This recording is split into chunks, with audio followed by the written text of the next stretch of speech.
Grappig.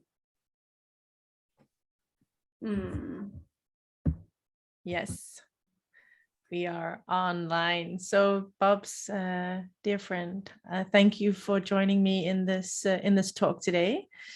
I'm feeling very excited to hear about what ignites your inner light, what within you pushes you forward to do what you do, and what those things are. I know you do many things. As I've gotten to know you in the last couple of years, I've been surprised many times discovering your talents. Yeah, multi-talented in all kinds of ways. And yeah, so tell me, what is the driving force behind the things that you do? It's so funny because I love everything you say. Thank you.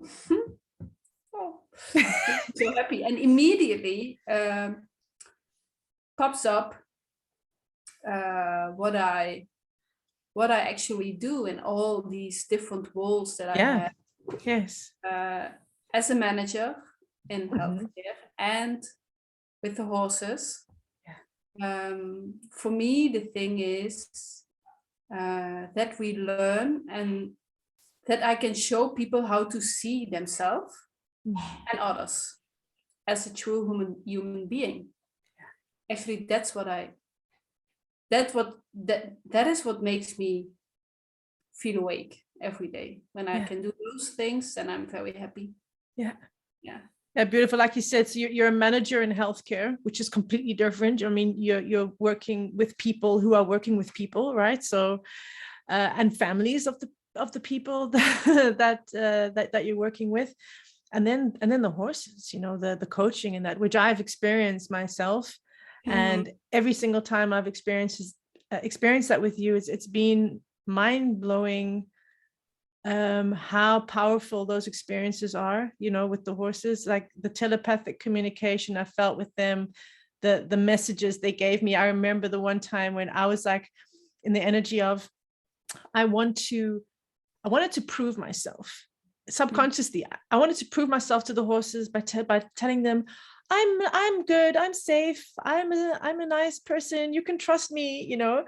And it kind of gave me this energy like, hey, you know, just back off with your energy, stay close to yourself, you know. Stop pushing yourself into our field. And like you said, what your passion is to help people to see themselves, right? And in that moment, I saw a pattern of mine that I was doing also in my relationships, you know, trying to prove myself or my love or whatever it is. And within, what was it, 2 minutes, you know, the horses, when I was doing that coaching with you, that became so clear. And by seeing myself in that pattern, I actually managed to clear a lot of things and to change my ways of doing things. So it's very powerful work that you do. Yeah. The beautiful thing is actually that the horses teach me how to make decisions for myself, how I can separate between the choices I have, to see the choices that I have, and how I can be there for others, but also for myself. And then in the same time, being a manager, putting in this strange system where I'm not always able to do that, and how it hurts, and how I am pushed in actually destroying people, going over their borders. And that's also the reason why I now quit this job. From one side, I think that I leave it so I feel like that I didn't reach what I want. That's an ego pattern, of course. From the other side, I know that I can now put my energy in only helping all these healthcare workers, and actually everyone, with the energy of horses, how horses are, in finding themselves. Because I think that's the only way how we can really change these systems. Because people are just not capable of standing up for themselves. And as my own horse, Prador, you know him, very much. He's in heaven now. 10 years ago, actually, when we first started our spiritual journey together, we were with Nora Inquist, beautiful woman. And when she met Podor, she said, this horse has to teach the world what respect is. And I think a lot about that sentence, because after that she said, but then that's also your goal, because you are the same. It has always kind of puzzled me, because respect is such a different, it's a very difficult word. It's not easy to do. And I see respect now as unconditional love in action. So it is pretty hard. It is hard because, you know, if someone feels respected or not is also based on their own feelings and interpretation, right? Of, do I feel like this person is respecting me? And so in that way, it can be tricky, you know, like what is, when are you being respectful or not? You know, someone could just be expressing their emotional frustration, and someone else could interpret that as you disrespecting me. Meanwhile, there's something else. So it can be tricky, but I love your description of it. I think if I remember correctly, how you said it was unconditional love in action. Yeah. So it's that the act, the way we treat each other. Yeah. The way we go about, you know, amongst one another. From that space of unconditional love. I mean, it feels pretty impossible to not be respectful if you are in doing things from that state of unconditional love, right?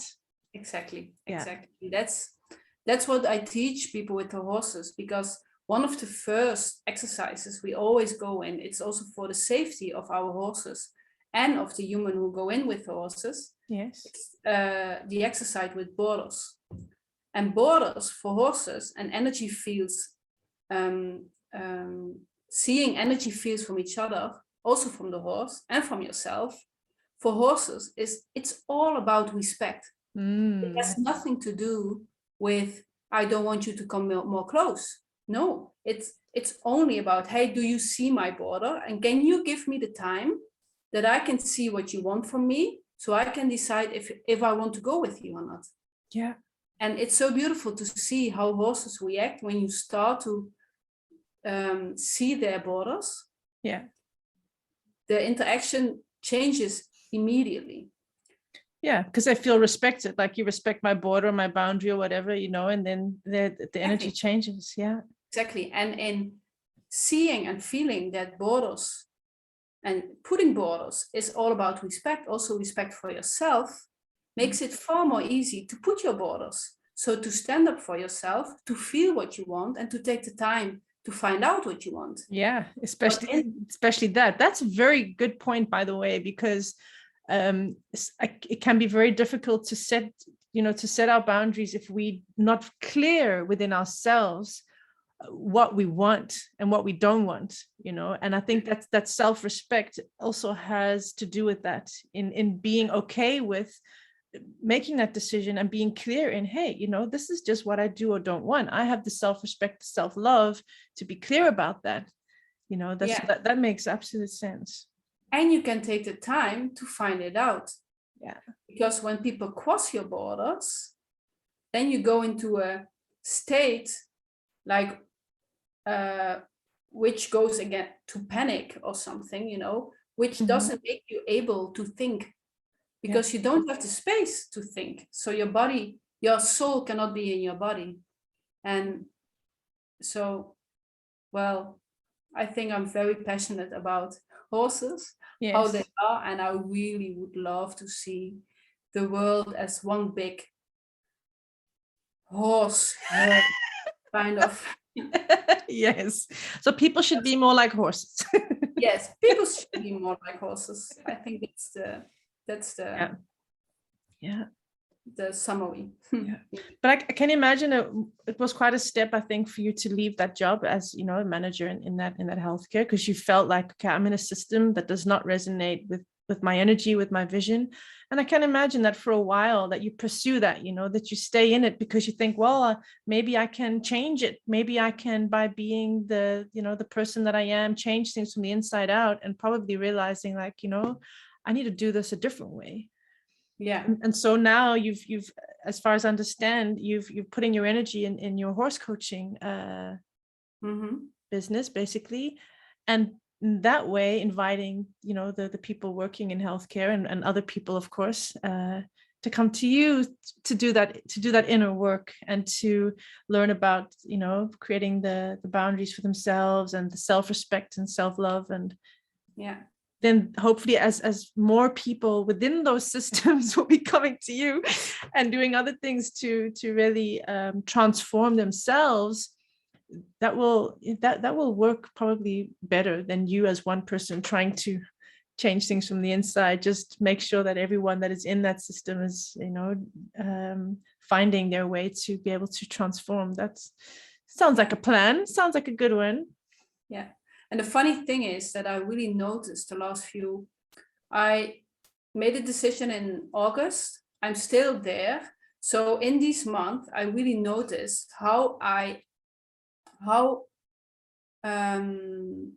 one of the things that we do is that we always have to take our own medicine all the time. So by doing that, I noticed that being in such a system where there are not many people who think like you, it's very difficult to hold your energy and to stay grounded and to do how you want it to do. And that's one of the discussions I had with my manager. And she said, yeah, I see it. And actually, it's too early for managers like you. So the funny thing is now that I can maybe get another role in this organization as coach or as coach leader, where I can just on one little step, one little part, do my thing.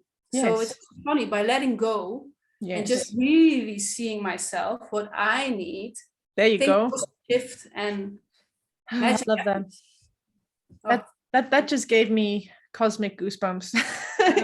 Because you did that for yourself. You know what you said, you know, your passion is that people, you know, can really see themselves, and by that seeing what you need, and you saw yourself and what you needed, and you made that choice, and you let go of things that did not feel good, and a new door opened that is way more of a match to what you're passionate about. I mean, yeah, that's awesome. Yeah. So it makes me just very happy when I think about that. Yeah, me too. Yeah. So if there were a message from your heart that you could gift, for example, to the world, to humanity, to anyone watching this, but also people who are not, you know, if you know that in this moment, transcending time space, what would you like to share? What is your message?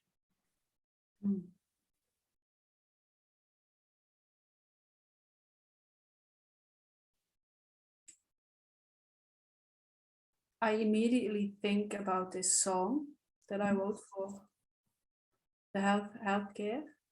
Yeah. It's about, do you see me? And do you see yourself? And do you see the other?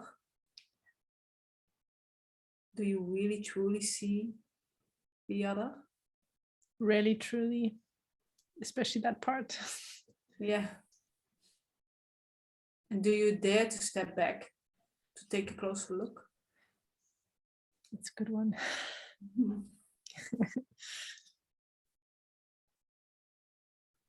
Yeah.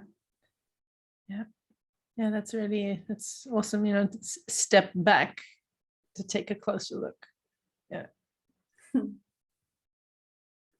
Yeah. Yeah. So what do you think will help people to be able to see from that perspective? So it starts probably with, you know, taking that step to see yourself, because from that place can we then, you know, see others and stop being attached to layers of identification and all the descriptions and the labels and whatever. And just, I think that will be possible once we do that, once we see ourselves. Well, what do you think? Yeah. Well, I wish, of course, that everyone would take a course in emotional intelligence some way. So, because I think knowledge about emotions and how they work is for me, emotions are really like the glue between our soul and our human body on this earth. And one of the things I always say when I'm working, when people ask me, what can I do when someone is doing this and this?